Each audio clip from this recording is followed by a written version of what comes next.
Someone once said that human beings are storytelling creatures, and I think that that is largely true. We tell stories about everything, and people have told stories everywhere in the world forever. There are sacred stories, there are secular stories, such as myths, legends, fairy tales, folklore, theater, epic poetry, lullabies, parables, popular songs. And these are helping us to understand our origins and how we are who we are, or how we think we are. We live in stories. It's really almost impossible for us to think about things without putting them into some kind of narrative to help make sense of all of the data that is around us. We sort through it and try to make it coherent, and by making it coherent, we've created a story. Stories teach, they sort, and they organize. On the way here this morning, there was something that happened on the road, and immediately I created a whole narrative about what was really going on. Who knows? I don't know what was in the other person's mind, and I probably created things out of my own past history. Don't know, but it was a story. I had another story that's part of who I am. Will I even remember it accurately? Who knows? I may not remember it at all, but it is now part of the stories that I tell myself. Last week, I think, was an interesting example of how here at the Society, we tell stories. The address that we had last week was two-part. One was Mel, who was doing the presentation, began the morning by telling us really a very intimate story about his own upbringing and his own life. That was Mel's story that he told us as a way of telling us why he was choosing the songs he was going to present. Then he presented one song, and that one song again told a story. And that was the story of Hello, Young Lovers. And there were different ways of interpreting that story, but it was a story. It was a story about love, it was a story about loss, it was a story about hope, all communicated in that song. We understand ourselves through stories. That is, I am, we are. I am what? That's the story. We are what? That's the story. Who is part of the we? Who is included in our story? How do we tell stories about those people who aren't part of who we are? So this is a way of saying that in 1965, Lynn and I find ourselves in Kenya as Peace Corps volunteers. It wasn't our first assignment. The first assignment fell through. The Nigerian government didn't want us, not us personally. They didn't want the program. And the alternative for us was to go to Kenya. And I had my heart set on going to Africa. I didn't care where. I actually had to look up on the map to see where Kenya was in 1965, despite the fact that I was already a college graduate and was accepted in the African Studies program at Michigan State. I still didn't know. Africa was really like a big, vast unknown, at least from the American perspective, less so from European, but certainly so from the American. So here in 1965, we arrive in Kenya. Kenya gained its independence in 1964, December 63. That is, we arrived soon after independence. This is a brand new country that has ancient roots. So it was a very interesting time to be there, in a time of great transition. And one of the things that we realized is that while literacy rate amongst men was relatively high, there had been education for the 60 years before we got there, but it was almost exclusively men.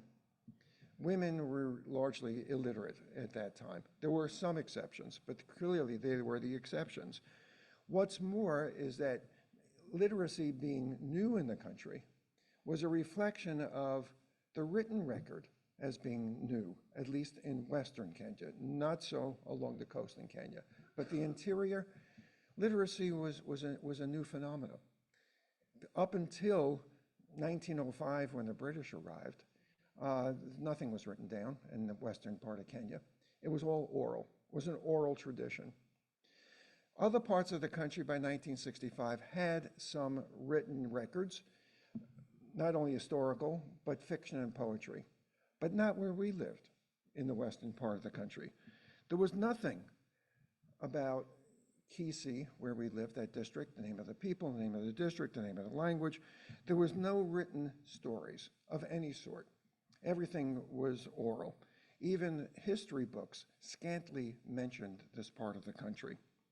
So while we were there, Lynn had the idea that one of the things that she wanted to do was to collect folk tales, write them down. There were folk tales from other people in the country, but not from Kisi. So she found somebody who said, sure, I'd be willing to go talk to my grandmother and see what she has to say. And Lynn and he collaborated on the book, and they published a book that was called The Magic Stone. Actually got published in 1967 and has been in publication ever since. It is one of the best sellers in East Africa as far as we could tell. Just in case you think that that means that we've gotten rich on the royalties, one of our arrangements was that we would never take any money that we derived from what it is that we derived from our experience in Kenya. That has all stayed in the country and has gone back to the friends of ours that we have there, who've now built houses, permanent houses, and sent kids to school. It's still in print. I think it's gone through 5 editions. And I mentioned Agnes when we first began, Agnes Bethengi. Agnes and her friend Faith would come to our house occasionally. They're Kenyan, if you didn't figure out by the name. They're Kenyan. They came to the house, and of course, Lynn got all excited. She says to Agnes and Faith, you know, I wrote a book about Kenyan folk tales.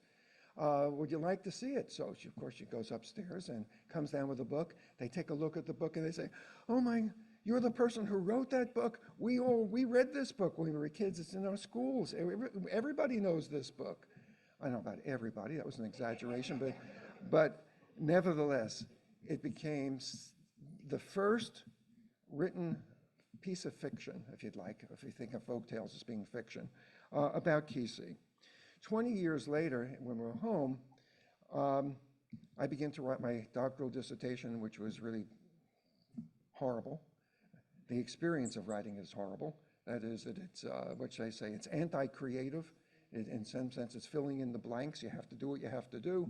At the same time I was writing my dissertation, I began to write a novel. And the novel I wrote was about Kenya, about Kisi. Kisi had no extended fiction written about the country before then. So I wrote the novel, which was then published in Kenya, and it's been republished. Now it's in its second edition there. The book is called Salted with Fire, and this is the latest edition of that book. And over the course of time since we've been back, I have written 5 books that involve Kisi area. And as far as I know, still the only books that are written about this area. They've been published by various publishers. Most recently, the five books have been taken up collectively by Insamia publishers in Nairobi. So when we get a telephone call in December 2011 from my friend Joe Schumann, who was the leader of the Ethical Culture Society in Bergen County, who also had founded a program in New Jersey called Sanctuary. And the Sanctuary program was designed to help those people who were seeking asylum. It helped them to settle. It provided some housing for them on a temporary basis, helped them to find employment. So in December 2011, I get a telephone call from my friend Joe, who says, look, we have a problem here. We've never run into this problem before, but we do have a problem. And the problem is somebody who was in our Sanctuary program, that is somebody who had been seeking asylum and hadn't yet gotten it, she had been working and now finds herself out of a job. The school had either collapsed or it had changed. I don't remember the circumstances, but she no longer could find work, which meant that she didn't have enough money to pay for her housing. And Joe says, this happened quickly and we haven't been able to figure out how to get enough funds to support her. Since I know about your connection in Kenya, Joe says, would you mind if she stayed with you for a short while? She and her 3 daughters. And we said, how can we say no? So one December evening, there's a doorbell rings, we expected it, doorbell rings, open the door, and there is Dorcas with her 3 kids, and her good friend Michael had taken her out and brought her to our house. Well, needless to say, the short stay wasn't a short stay. The short stay was 3 years and 3 months, but who was counting? 3 years and 3 months and 22 days that she stayed with us until she was able to get herself back on her feet. So when she arrived, however, we were already primed to think about stories in their relation to Kenya. And when Dorcas comes into the house, she was there, I don't know, I think maybe the very first day, and she saw 1 or 2 books that I had out that I was reading, and she sees the books that we have up on the shelf. She says, oh, I know that writer, I've read this book. And I said, oh my goodness, this is really quite incredible. And it then occurred to me, maybe she knows stories that were told to her, folk tales that were told to her by her grandmother, just as the stories we collected in Kisi were told by the grandmother of the person who was telling us the stories. And sure enough, she said, well, of course. And I said, why don't you tell them to me? So she said, well, let me think about them. She needed to go back and remember them, and she began to tell me them, and I said, Dorcas, why don't we write them? These are too good to just remain oral stories and not with other people, not knowing about them. So together, she tells me the stories, I write them down, give them back to her, she makes comments, and then I rewrite them in a modern idiom for modern school children. This is 60 years after we were first in Kenya. Times have really changed. The attitude of students has changed. So the language in the stories has also been altered to fit the times. So after she wrote the story, we wrote the stories, sent it to my publisher in Kenya, Matunda Nyanchama, and he says, sure, I'd love to publish these. We don't have any folk tales from that part of the country. With all of that, Dory will now tell you the rest of the story, the rest of the stories.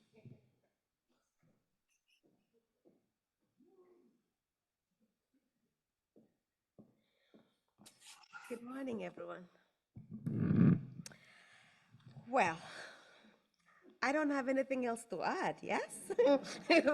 We got it out. I'll start from the beginning. Yeah, I was born in the late 70s, and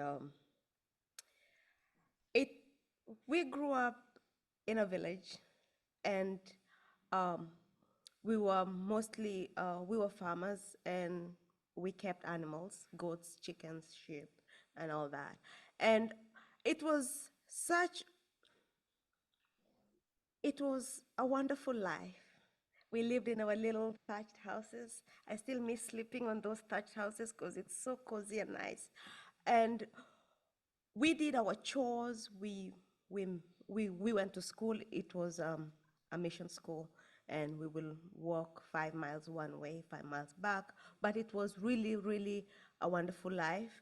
And I remember growing up, and every Sunday, like today, it was our best day. Why? Is because we'll do our chores so quickly, and then at 10:30 we'll sit down and listen to the radio. There was a play in the radio that instead of going to church, we didn't go to church. We believed in the ancestors from whence we came from whence we would be joining them. So when all people are on their Sunday best going to church, we will do our chores, listen to the plays, and then after that, Father always bought the newspaper, the Taifa Jumapili. After he's done with it, after lunch, we read the newspaper. So the growth of stories, really, it started when we were still wee children, wee babies. When grandmother, it was impromptu. Like she was, where I grew up, we live straight on the equator, so it's 12 hours light and 12 hours darkness. So if we have school, we'll go to school. If when we come home, we'll do our chores, bring in the cows, we milk them, put them in the paddocks and all that. And then grandmother was like, okay, today I'm gonna say a story. And it was so much jubilation in the village because we knew we were in for a treat. So the old men and women will have we call it porridge, but it's an African brew. So they'll have it ready there, and we run around, we finish all our chores, and we sit down, and the fire is burning. We'll have our groundnuts or our maize, corn, roasted corn, and then grandmother will tell us stories. It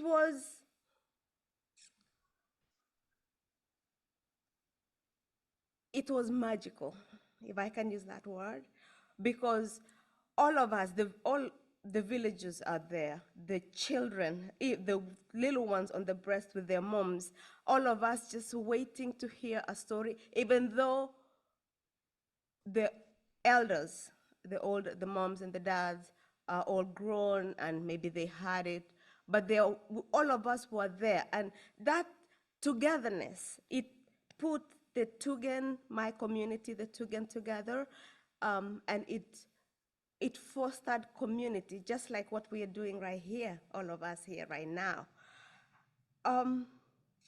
When we put the stories in writing, when I held this book, I could not believe it, because it will live forevermore, if I can use that word, because it's in writing. It's not, it was oral, and now it is in a written medium that will always be there. And talking about the magic stone, when I found out that Mom wrote it, I could not believe it. And to have had that privilege to live with them for all that time, to the extent that my daughters call them grandma and grandpa now, and I call them mom and dad. It's just, I will borrow the Christian word, kubarikiwa. Nimebarikiwa sana. And to be here with all of you is so much privilege and thanks. And so I'll read you a story, one of the stories that grandmother told me that now is in print.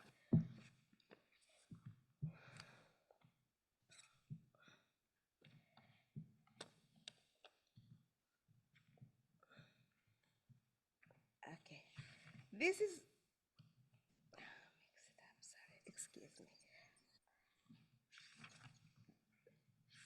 Usually when grandmother wanted to tell a story, sometimes she'll say, what story do you want to hear? And of course, being children, you want the scary ones, right? so I'll read one of my favorites that grandmother, we always say, Grandma, say this, please tell us that again and again. So I'm gonna share this with you guys. Why there are so many lakes. An ogre is a frightening thing, with bumps and scabs all over its leathery body. Its nails are like lion's nails. Its feet are as heavy as an elephant's. It has teeth like a baboon. Its eyes glow in the dark. Long string of drool hang from its lips. Have you ever wondered why an ogre looks so frightening?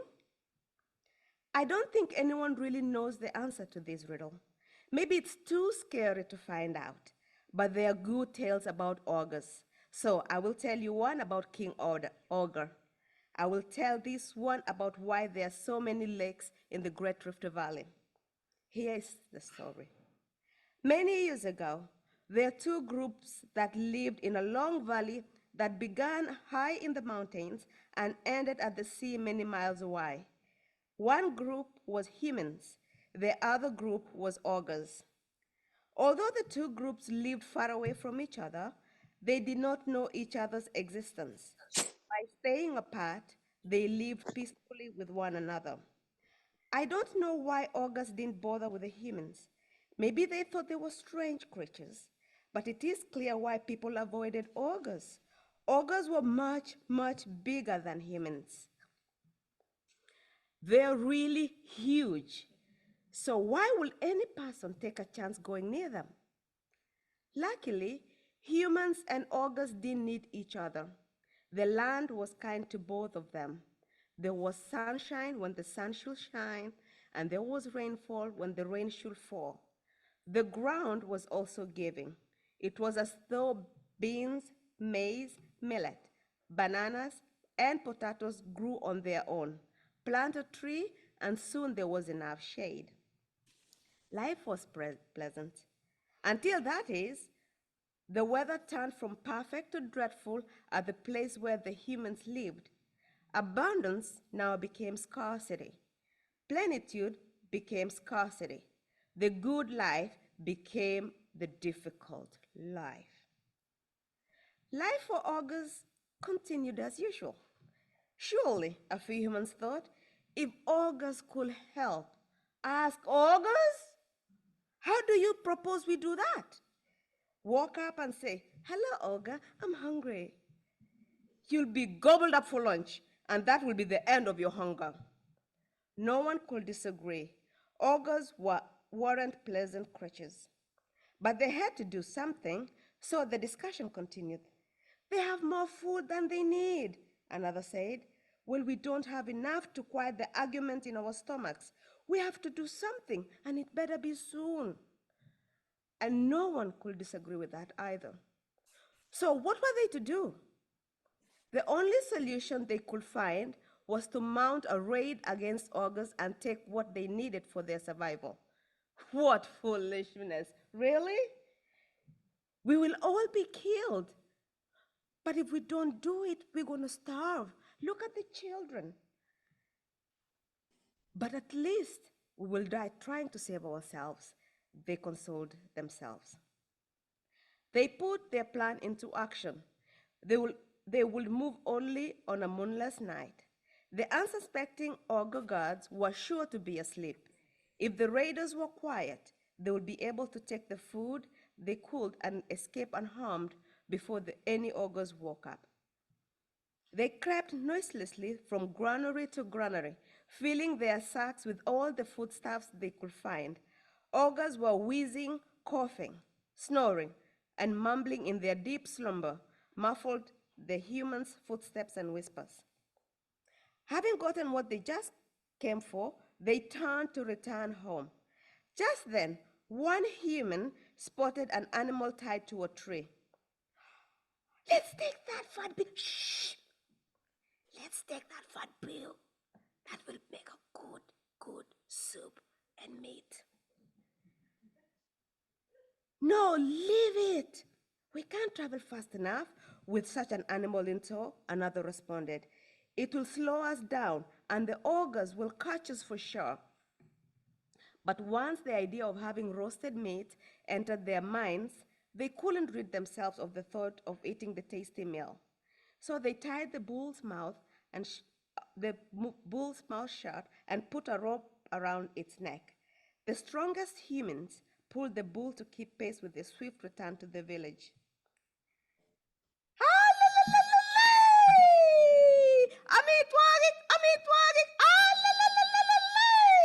They danced with relief as the raiders returned unharmed and with the desperately needed food.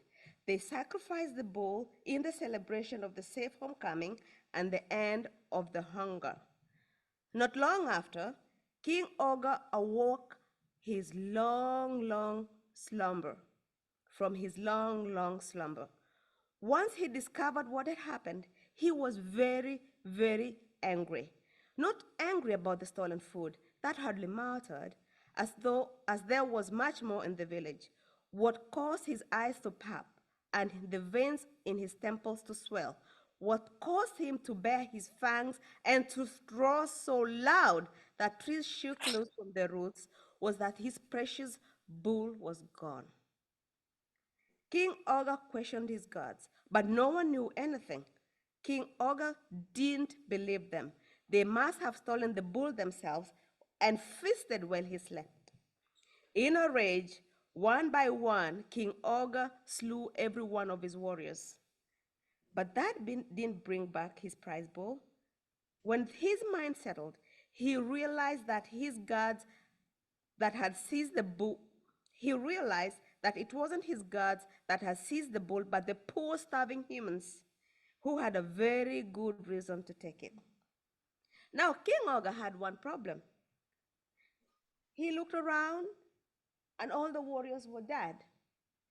And he asked himself, how will I exact revenge? He will have to go by himself. He beat up his chest and he was so angry that the earth thundered. Then he marched to the village of the humans. He picked up one fallen tree and clutched it like a club. He stomped, thump. He stomped, thump. He trod and trampled on the land. Thump, thump, thump he went. Each time he put his foot down, it caused the earth to crack and the mountains to shake. Every step he took, he left behind deep depressions on the earth. Unable to contain his sadness, he burst into song, so sorrowful that it caused the leaves on trees to wither in sadness. Murenjo, murenjo, kachar ngo girginyu, kaim ngo tetanyu. My friends, who has seen my beloved book, I am so displeased and disappointed and sad. So tell me, friends, did you do it? Was it you who took my beloved bull? Why did King August sing such words? He knew who had taken his bull, and humans certainly weren't his friends. We'll never really know, but I suppose it was his aching heart trying to soothe itself. Losing your favorite bull is a sad, heartbreaking thing, and not only for August. King August's footsteps and grunts were so loud, humans had time to gather their forces. Every man, young and old, having been fed and tummies warm and full, stood by the gates with the spears, bows and arrows, and clubs ready. When the king approached, the terrified humans threw everything they had at the marching king.